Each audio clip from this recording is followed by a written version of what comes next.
Hello viewers, welcome to another episode of Footprints right here on Soulhour TV. My name is Sandra Agyeman, your host for this special program. And as you all know, this program is designed to showcase some of our younger generation here in our community who have gone through some challenges, and in doing so, leaving impressible and remarkable footprints for the younger ones to also emulate. Today, our guest is another young man by the name Felix Ankrah, aka Flexclusive. Felix is a young Dutch Ghanaian singer, rapper, producer, and CEO of Flexclusive Music Entertainment. He has made his mark in terms of his music and also hold a bachelor degree in international music and management. Without too much talking, I'm sure it's going to be very interesting today with Flexclusive here. I'll take this opportunity to introduce him to the show. Hi. Thanks for having me. How are you doing? I'm good. How are you? Yeah? You alright? I'm alright. How are you? I'm doing great actually. Thank you very much for taking the time to sit with me today. Thanks for having me. And I think it will be interesting to know a little bit more about yourself. Were you born here? I wasn't born here. Okay. I was born in Ghana, Kumasi. Crowfrom to be exact. Ah, interesting. So, yeah. Okay. So at what age did you arrive here in the Netherlands? I was like 8 or 9 when I first arrived in the Netherlands. I can remember that. And, okay. Yeah, it's been quite a while, but I got good memories of it. Okay, so how was it like, the change in environment, as in, do you remember the first day you got to Schiphol Airport, for example? I remember that. I remember it's quite a long time ago. I remember when we first came here, it was kind of like a culture shock, you know, because the environment is different, the culture is different, but I had to adapt, and along the line, I think, you know, it went well. Okay, so, yeah. Okay. So, do you visit Ghana a lot? I visit, right now I'm working as a project whereby I have to, you know, go back and forth. Since I've been here, I visit Ghana like 2 times. Okay. Okay. The first time was somewhere 2009, and the second time was 2011. Okay. Right now I'm working as a project, so I'm looking forward to go back and forth more often. So coming here at the age of 8, that means you did go to school in Ghana for a while. I did. How did you experience that? Then do you remember how school was in Ghana? I kind of remember. I remember. Is I think I went to a junior school. They call it how they call it? They call it primary school. Exactly. Yeah. So I remember that. I remember, you know, having like going to school early in the morning or getting up early in the morning to just to study, because everything was kind of disciplined in Ghana compared to the elementary system here. So I remember that. Okay, okay. So if you, I mean, since you've now been here for a while and you've been to school as well, if you should compare the two, what would you say about that, comparing the schooling system and that of here? I think in Ghana is more discipline. Not that the Dutch system is not disciplined, but discipline as in physically. Because I mean, I think the Dutch system is more flexible in that matter. So I would say discipline. Okay. Definitely. Okay. So tell me, your parents, where in Ghana are they from? My mother is from Swansea. I don't know if you know that. And my father is from Medema. Okay. Medema, yeah. Okay. Okay. So if you should describe the role they've played in your life up till this stage, how would you describe that? The role they played in my life, I mean, they guide me to do certain things that I'm doing right now. They gave me the how you call it? I mean, they showed me how to be disciplined. How to like if I have a certain aspiration to do something, how to, you know, go for it. So they kind of inspired me too to do what I do. Okay, That's good. That's a very important role for every parent to play in the lives of their children, as in making, like, inspiring them to strive and do what they like to do. So tell me, since you came here at the age of 8 and as I would say a foreign kid, how was it like for you in school, especially with the Dutch language in the beginning? How did you experience that? In the beginning, I had to, learn the Dutch language in 1 year. In the beginning, I was like, how am I gonna learn this language they talking with? So in the beginning, it was tough, but like within 1 year, I was able to learn the language. I'm sure you had then made some friends and yeah. stuff. Because I started up in a class where I sat in a class with different kind of people, different kind of students who came in and who were supposed to learn exactly, who were supposed to learn the language. So for me it was at the beginning it was kind of tough, but I was able to learn it within a year. So yeah, I think that's a great achievement if you can learn the Dutch language within a year. So I had to. There were times I had to, just look in a dictionary and see what is what. Like, how am I going to say this? The pronunciation is in Dutch is very difficult at the beginning, but it went well. Okay. Now, applause for that. So you also went to high school, and then after high school, what was your move? After high school, you mean in the Netherlands? As in what we call the middelbare school. Yeah. After high school, I kind of how you can call it? I came in like I started like listening to music more often. I started a kind of like a rap group with 3 of my friends, and then we started, like I always loved music as an infant. So that's how I kind of got how you call it, like got connected with music. And like let's say what I did in middelbare school, like junior high school, is administration, like 4 years, and after that I went to RC, like that's the junior, I call it, like RC, like that's like MBO. MBO, yeah, exactly. So that's when I kind of enrolled in detail handle, which is an education you can follow if you have the aspiration to be to start things like business or your own business like or something like that. So that's what I did like for 4 years, and after that I went to HBO because I always wanted to do music. So I looked on the web, searched for education whereby I can find myself and stuff like that, and I ended up doing international music management.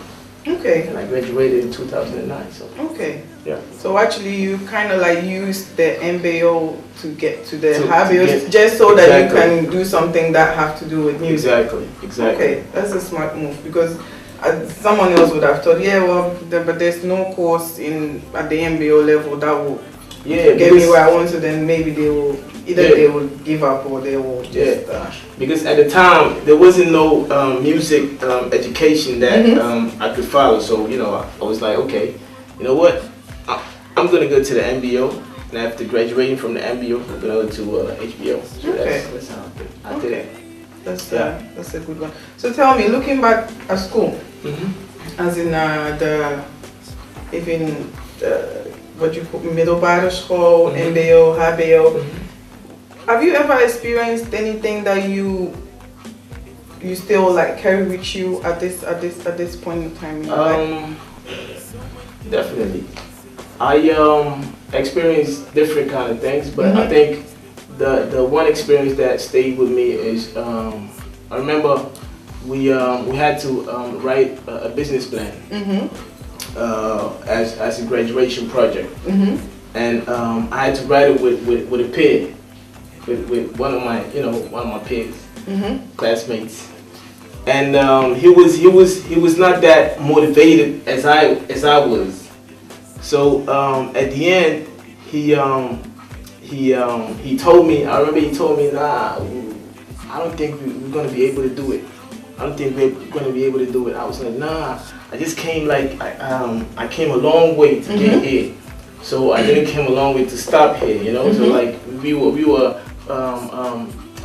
on road like 4 years. We were following the course for 4 years, so I didn't come a long way to stop. So I kind of motivated him, and eventually, I ended up doing the most part, writing the most part of the business plan, and eventually we were able to graduate. So but I graduated, he graduated. Oh, he graduated as well. You put his name on the report as well, that he did take his part. Ah, you're a good person. You are a good person. You know, it's funny, but this thing happens a lot in at school, especially if you have to do projects and assignments and you have to work with other people, and not everybody have the same view as you have, and sometimes you just gonna have to do the other person's job, especially if you want to get a higher grade. Because some people, they are willing to just do average, as long as they get a pass, then it's all right. But if you want to have a higher grades for yourself, certain standards for yourself, then you're gonna have to. You're gonna have to work hard. It's a good thing that you didn't give up and you chose to take it all upon yourself and finish the project by yourself. Thank you. Okay, that says a lot about the kind of person you are. So tell me one thing as well. Can you describe yourself to me in 3 words? In 3 words, I would say a very confident person. I'm somebody who is very flexible. Yeah. And I'm somebody who is very positive in life. Okay. So those are the 3 words. Okay, I guess the description that you gave, linking it to the story that you just told us, it kind of makes sense. Because it also shows that you are flexible, because a difficult person would have said, "No, my dear. You're supposed to do your part, and that's what you have to do." Or maybe even not put the guy's name on the report so that you take all the credit for yourself. I couldn't do that. And the fact that you also had that kind of confidence in yourself, like, I'll still try and make it work. Yeah. So that's your description fits exactly to the picture that you just painted for us. So tell me another thing. Have you ever had to make a decision that you thought like, "Oh my God, this is a hard one"? Let me think. I would say the transition from a rap artist to a more commercialized artist, like let's say to a singer, because I remember I started up as a rapper, and in 2011 I went to Ghana to promote my first hip life track. Yeah. And the reaction I mean they gave me, it was I don't even know how to explain it. It was crazy. So I was like, okay, you know what I'm gonna do is reach out to my people first. Not with rap, but with singing. And I always loved singing, but I never thought I would be ended up doing doing more singing than rapping, you know. So that's probably the most difficult decisions I had to make. But at the end, it paid off. So at the end, it paid off. So you're satisfied with the decision that you definitely. So I could also see from your face when you said, when I first brought out the first song and the reaction that I was like, you were amazed. It's crazy. I was amazed. You were amazed. I was amazed. You didn't expect it. No. Okay, that's a good one. Definitely. That's a good one. So I'm gonna continue on a bit more about your professional life, but before I go there, I mean for myself and also for my viewers, your name, Flexclusive. Can you explain to me what that name means or what it stands for? Flexclusive is basically being different than the rest or most of them. It started up as I mean, like back in junior high. Yeah. Everybody used to call me Flex because I was laid back, relaxed, you know, kind of person, down to earth. So everybody used to call me Flex. And like when music got serious, I had to choose a name that is distinctive, like different from the other artists. And there are a lot of, I know there are a lot of artists out there who are called Flex. So I had to, you know, choose something that's more exclusive. So I put exclusive to Flexclusive. You make your Flex together more Flex. Exactly. Exclusive to it, and it became Flexclusive. So okay, that's how it came about. Okay. So as a singer, rapper, and also the producer, yeah, and a CEO, yeah. What are some of the challenges that you face? A lot. Tell me more. Enlighten me. You know, let me give you there are a lot of problems with it. There are a lot of problems with it. As to promoters and stuff. A lot of problems. There's a lot of things I have to, you know, solve out myself. But like I would say, the biggest problems are mostly promoters. Promoters. Okay. Yeah. So what exactly do they do that is so disturbing or challenging? Is it more because they don't do what they say, or they don't? A lot of them. I can't say a lot of them. It happens. You know, but it happens maybe too often. But like I experienced some situations whereby promoters, let's say like they don't do as promised, or you know, like. But it happens. But I'm gonna save you the details. But it happens. Okay, interesting. You keep it like that. So how do you still manage to rise above these challenges that you face? Being somebody who's confident, somebody who is, you know, how do I say, positive. I always set a goal for myself. And at the end of the day, you know, there are certain goals that I wanna achieve in life. So I just set a goal and go after that goal. I just, you know. Okay. That's a good one also for a younger one. So the main idea is to set a goal for yourself and then you work towards it. So apart from doing music, do you have any other profession? Yeah. Apart from music, I have a foundation. With some of my peers. What we do is organize events and stuff like that for talented young kids who want to showcase their talent. I think the last thing we did, the last event we did was a theater show about teenage pregnancy. Okay. You know, man. So that kind of events. Okay, that's a good one. A theater show about teenage pregnancy. And then tell me, how many people were there for such an event? Like how many people? Roughly, let's say, I think you have to say around 150. Okay.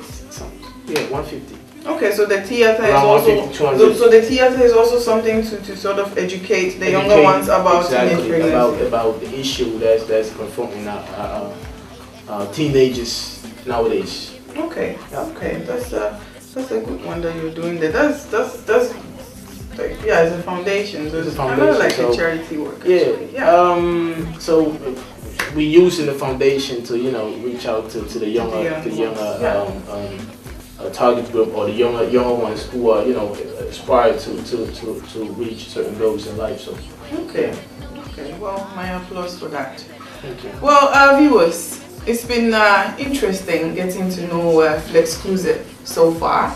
We're going to take a break, and when we come back with the second part, we will continue on with his professional life and his family life and other areas of interest. So stay tuned right here on Soulhour TV every Sunday 6 p.m. Hello viewers, welcome to the second part of this interview slot with Flexclusive here on Soulhour TV. So far we've discussed the early stages of his life, a little bit about his professional life. So we're going to continue right where we left off. But before we do so, let's take this opportunity to see some of the good things that this young man has done. station. Flexclusive. DVS. Are you ready? Let's go. Make that love you want. Even the things you do for me. For your love. You know, be like say I can't make you for your love. Oh, for your love. Oh. Baby, I'm a sucker for your love. See the things you do for me, girl, make I love you more. See the things you do for me, girl, they make I love you more. See the things you do for me, girl, make I love you more. You know, say this ain't a be smart thing, my baby. You know, be illusion, my darling. Loving you's a real thing, my baby.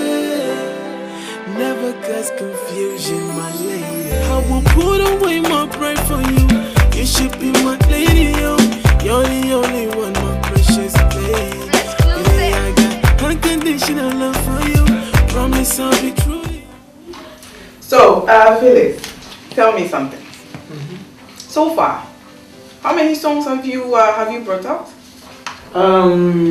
Since like my first ever hip life track, I would say a lot.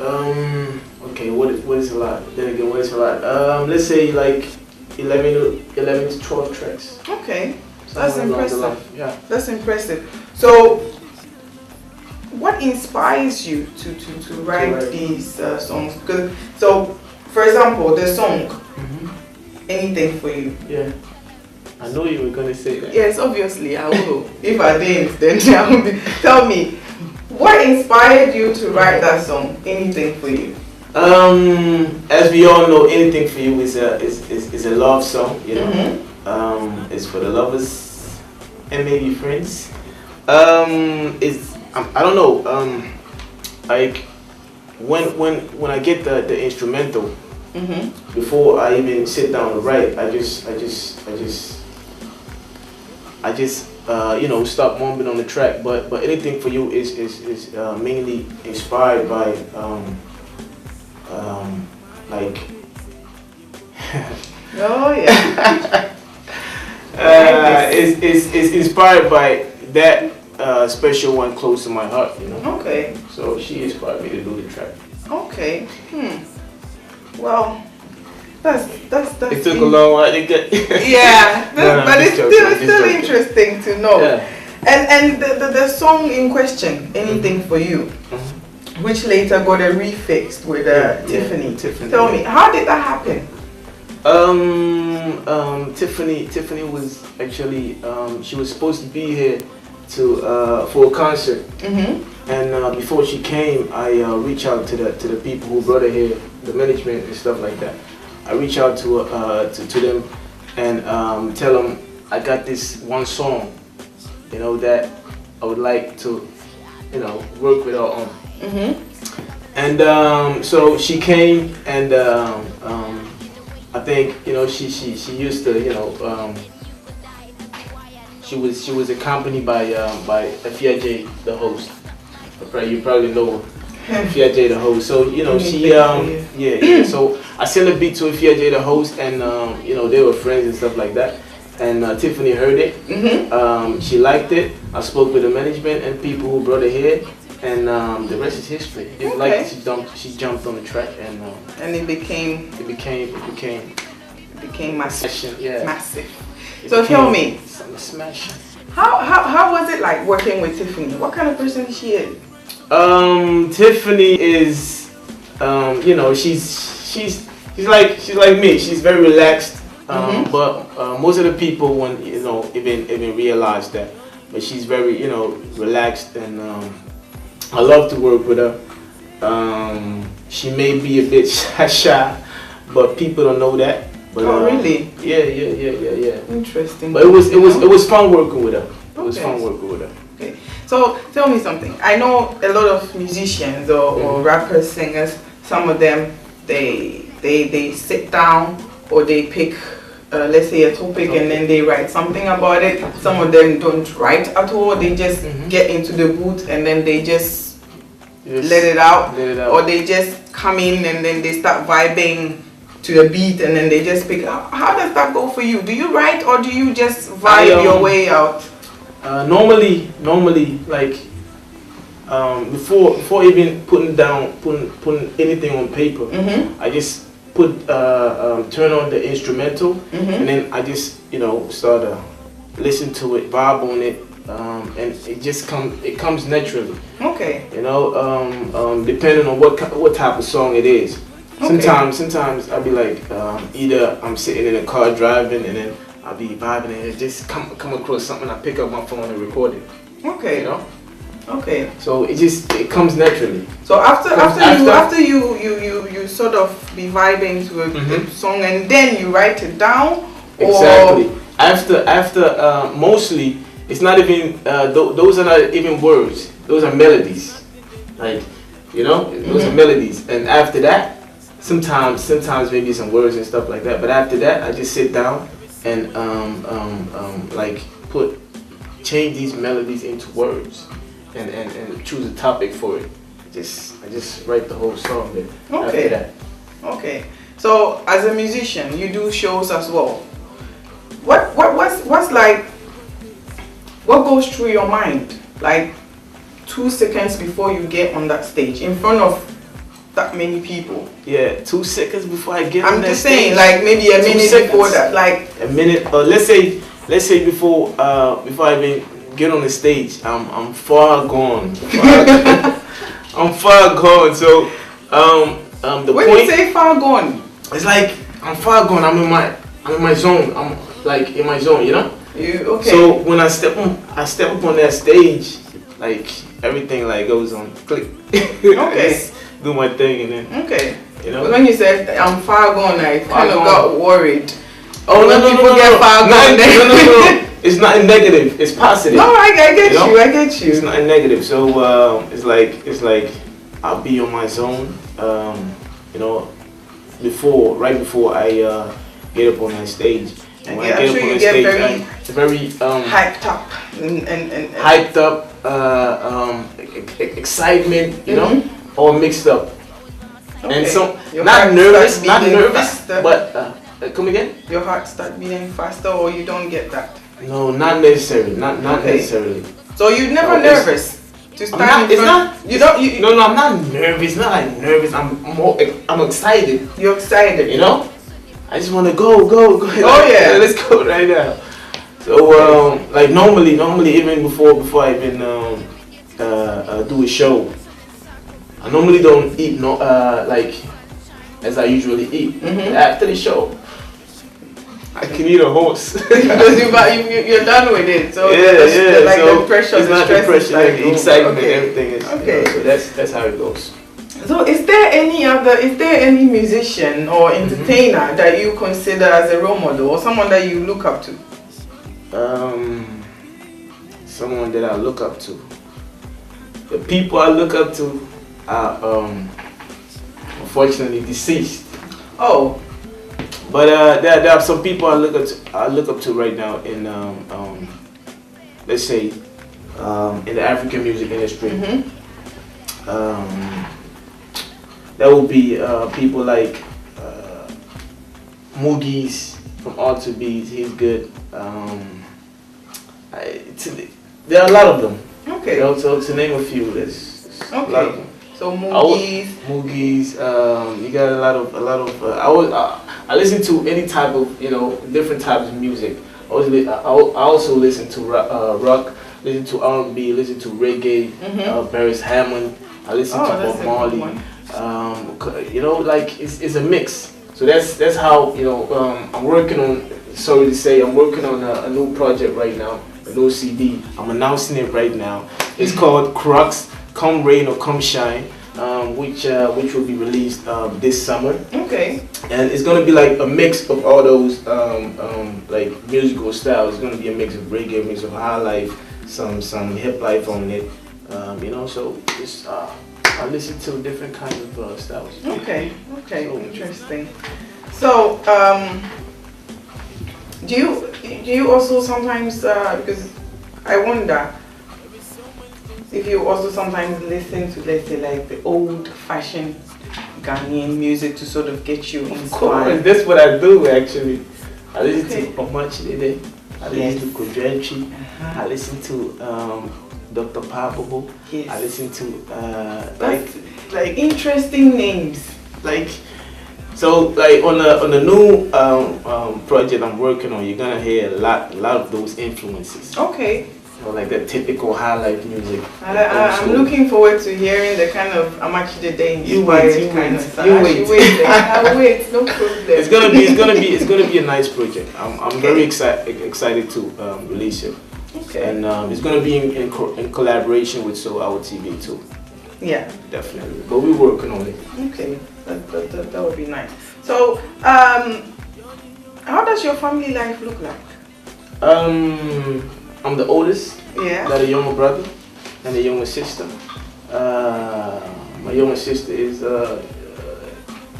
24 right now, and my younger brother is 15. Okay. Yeah, so I'm the oldest. You're the oldest. Yeah. Okay. So are you married yourself? I'm planning to. Okay. I'm planning to. I'm not married right now, but I'm planning to. Okay, that's a good one. Do you have any kids? Nah. I'm sure you would want to have some after you get married. Of course.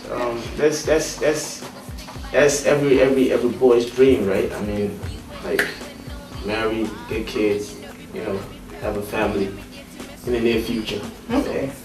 Okay. Nice. So this brings me, or let's say us, to the last segment of this interview slot, that is the general issues and advice segment. And during this segment we discuss on different issues, anything of interest. So we've got ourselves a musician here, and it will be it's interesting to know, because in our community it's very hard, or it's quite, I wouldn't say unacceptable, but we sort of have a certain perception about Christianity and making what we call worldly music. So, Flex, you are a Christian. I am. And you make, I wouldn't say worldly music, but that's how we call it now. In our community, we call it the Uyasenyo. How do you feel about this? That sort of negative. It's like, I mean, what's the definition of worldly? I mean, like, I'm making music that is, let's say, is for like that music for everybody to hear. So it's available for anybody can listen to, whether black or purple, or it doesn't matter.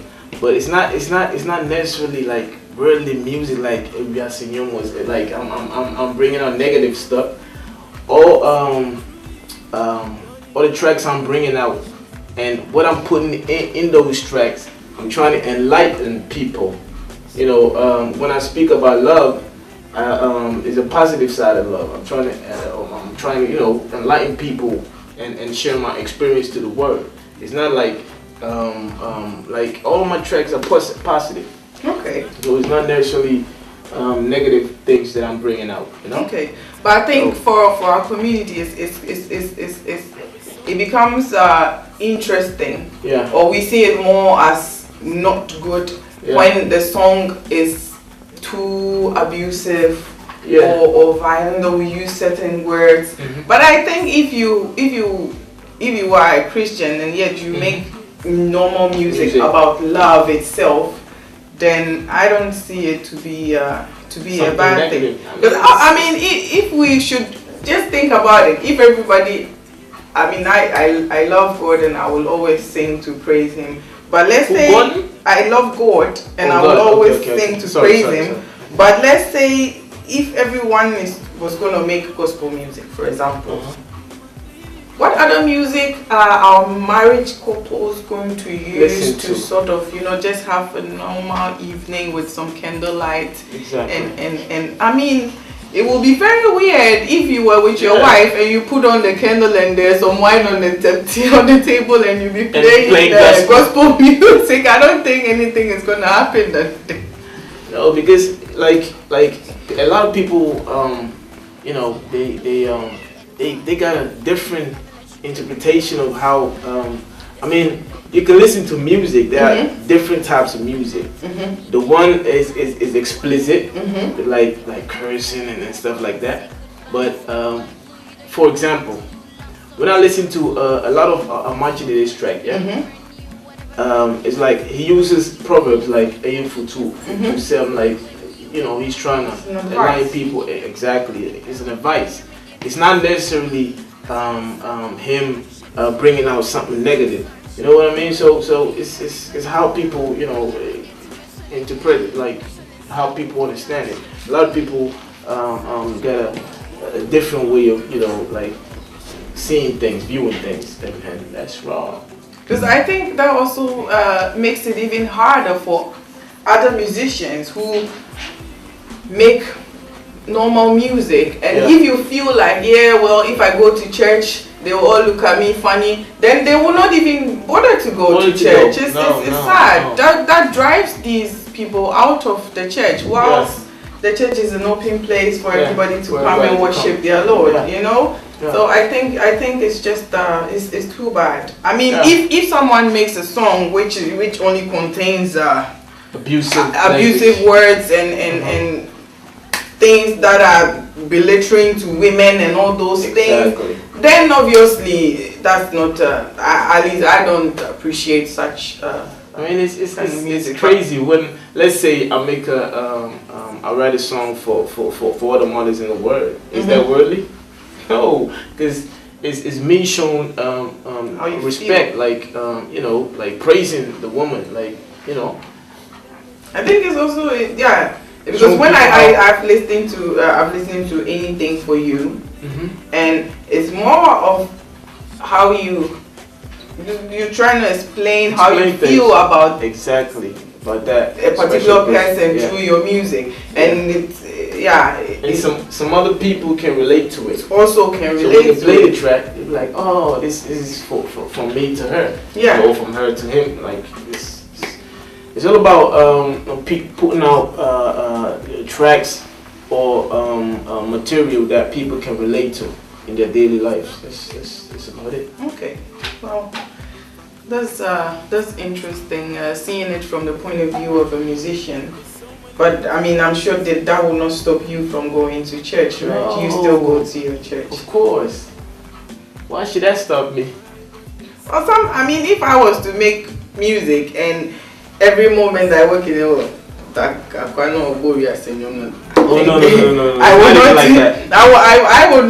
would not even venture. I won't go there anymore. No, it's not even like that. It's not even like that. Nah, they kind of. But it's funny, but you know, it's weird because I know people like, let's say for example, let's say Snoop Dogg, for example, who happens to make music. I mean, freedom of speech, so he says everything he wants, but I'm sure he goes to church. Even R. Kelly has a gospel CD, but this man has made some interesting songs as well, and he even goes to church. So I wonder, like, but okay, I can't speak for them. No, obviously you can, but it's just to think of it, because like in our community, it's people don't have it like a past, like when it comes to Christianity, and when you're making some certain kind of music, they don't always have a positive image towards that. Okay, well, so tell me, do you have any other thing, like any advice or anything that you would want to share with our viewers and the younger generation? Definitely. All I want to say is, like, just because, let's say on that Christianity issue that we talked about earlier, just because I'm making music doesn't mean I'm not a Christian, because I go to church. I'm trying to go to church each Sunday. I mean, so basically, So if you wanna do music, my opinion is, if it's not cursing, if it's not abusive language, if it's not, you know what I mean. So if it's all about enlightening. Exactly, it's all about enlightening people, inspiring people, motivating people to do the right thing. So if you're doing music and you're not cussing or anything like that, it's you know, should be something positive. Yeah, should be possible. It should be doable. Meaning, you should strive for that if that's your goal in life to do. So, in terms of your future ambition, how far are you planning to take this? I'm planning to take this very far. Okay. Where do you want to reach with your music, actually? I want to be, I want to share my experience to the world. So, in 5 years from now, I want to see myself doing things I love to do, reaching out to a broader, how you call it, a group of people. So not only in Ghana or here in the Netherlands, but also in different countries. I see myself being able to do shows and reach out to people. I see myself marrying. I see myself having a family, and that's okay. Well, we should expect that from this interesting man here in the next few years to come. So, there's one thing I want to say. People should watch out for the new album project that's about to come out called Crux. I'm gonna say it again. Come rain or come shine, in collaboration with Soulhour TV. So watch out for that. I like that, the Crux, come rain, come sunshine. So come rain, come sunshine, we're still going to come rain or come shine. Oh, come rain or come shine. Yeah.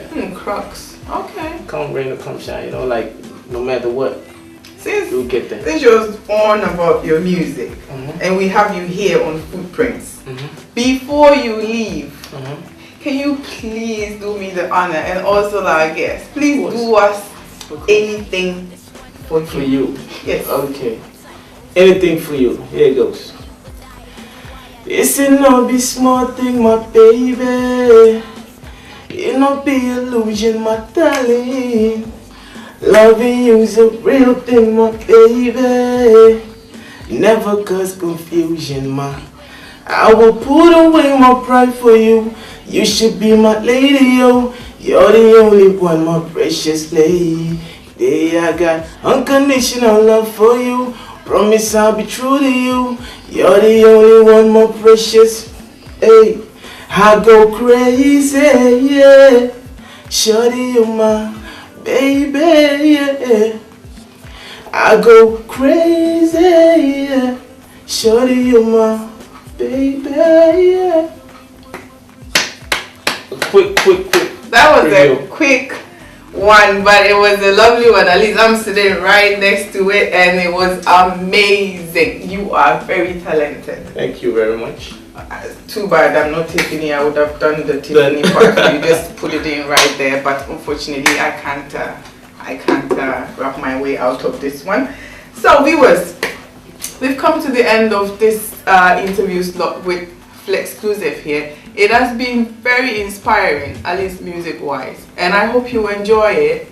I hope you enjoyed it. So yeah, Flex, I'm gonna wish you the best of luck in everything you do. Thank you very much. And keep bringing us some good music so we can vibe to it. I will. Thank you very much. Thanks for having me. Yes. Well, viewers, stay tuned right here on Soulhour TV every Sunday from 6 p.m. till I come your way again. It's goodbye from me. Good day.